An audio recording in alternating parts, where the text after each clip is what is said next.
Our next salt is sodium hydroxide. This is our second salt. Its common name is caustic soda. Do remember common name. And its chemical name is sodium hydroxide, and its chemical formula is NaOH.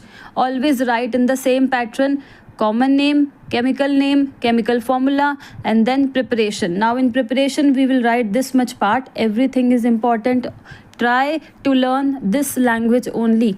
You can make your own language also, but कोशिश करिए NCERT language prefer कीजिए. When electricity is passed through an aqueous solution of sodium chloride. Sodium chloride हमारा नमक है, जो कि अगर हम घर में नमक को एक गिलास पानी में घोल दें तो वो aqueous solution of sodium chloride बन जाता है.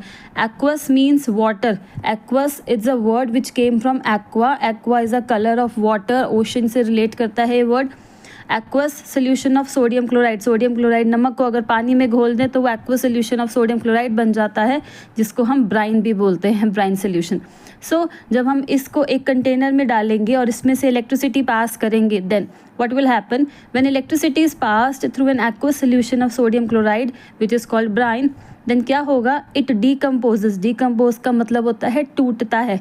ये हमारा NaCl है, ब्रैकेट में aqueous लिखा हुआ है, that means aqueous solution of NaCl.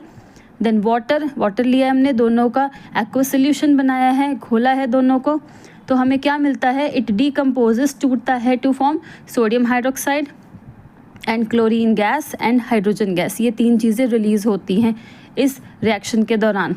The process is also called chlor alkali process. Why? The name itself shows. इसके अंदर chlor, that means chlorine form हो रही है, और alkali is our sodium hydroxide base. Alkali means it's our sodium hydroxide base.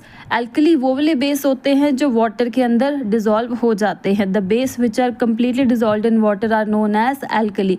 Sodium hydroxide को अगर आप पानी में घोलेंगे वो घुल जाएगा, इसीलिए इसको एल्कली भी बोल सकते हैं, इसको बेस भी बोल सकते हैं. इस रिएक्शन के दौरान क्लोरीन गैस रिलीज़ हो रही है, एक एल्कली रिलीज़ हो रहा है, इसलिए इस रिएक्शन को क्लोर एल्कली प्रोसेस भी बोला जाता है. This is very important question. Why the reaction is known as chlor alkali process? So the answer is that. Now next part, after the reaction you will write this thing. Chlorine gas कहाँ पर produce हो रही है? Anode पे.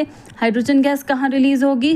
Cathode पे. और sodium hydroxide कहाँ release होगा? कैथोड पे. इनकी इलेक्ट्रोड्स याद रखनी ज़रूरी हैं. ये पेपर में 1 मार्क में क्वेश्चन आ जाता है कि क्लोरीन गैस कौन सी इलेक्ट्रोड पे रिलीज़ होती है, कैथोड पे या फिर एनोड पे. सोडियम हाइड्रोक्साइड कहाँ रिलीज़ होता है. Then we are having the uses. Last step is uses. So chlorine gas यहाँ रिलीज़ हो रही है, इसके यूजेस